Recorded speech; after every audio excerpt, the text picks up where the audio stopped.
நல்லா கவனிங்க. ஆண்டவர் கேட்குறாரு, என் தாசனாகிய யோபின் மேல் கவனம் வைத்தாயோ?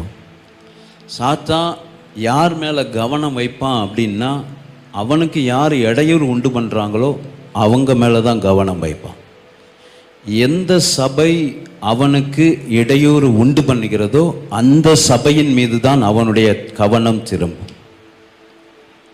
எந்த மனிதன் தேவனுக்காக வைராக்கியமாய் வாழ வேண்டும், பரிசுத்தமாய் வாழ வேண்டும், தேவனுக்காக காரியங்களை செய்ய வேண்டும் என்று நிற்கிறானோ அவன் மீது தான் தன்னுடைய கவனத்தை செலுத்துவானே ஒழிய, நாமினல் கிறிஸ்டியனா பெயரளவில் கிறிஸ்தவர்களாக வாழ்கிறவர்களை குறித்து அவனுக்கு கவலை இல்லை.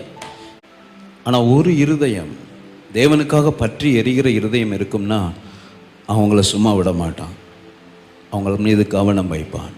எத்தனையோ பேர் இருந்தாலும் அவனுடைய கவனம் யோபுவின் மேல் இருந்தது. ஸோ சாத்தான் தன்னுடைய அக்னி ஆஸ்திரங்களை அவன் வீணடிக்க மாட்டான்.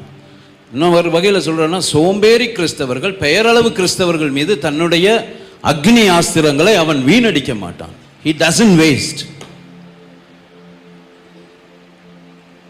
அவன் என்ன செய்வான்னா, ஆண்டவருக்காக நிற்கிற ஒரு மனுஷனாக இருந்தாலும் சரி, அவனை திசை திருப்பி விடுவதற்கு முழு மூச்சாய் செயல்படுகிறவன் சத்ரு.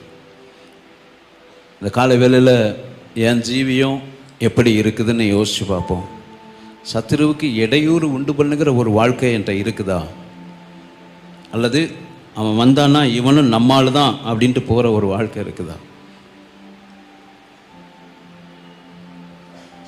சிட்டி ஸ்டட் சொல்கிற ஒரு காரியம், என் வாழ்க்கை இந்த பூமியில் முடிஞ்சதுன்னா நரகத்தில் ஒரு தீபாவளி கொண்டாட்டம் பிசாசு கொண்டாடணும், அவன் பட்டாசு வெடித்து கொண்டாடணும். என்ன, இந்த பூமியில் எனக்கு இடைஞ்சலாக இருந்தவன் எடுத்துக்கொள்ளப்பட்டான்னு நரகம் சந்தோஷப்படணுமா?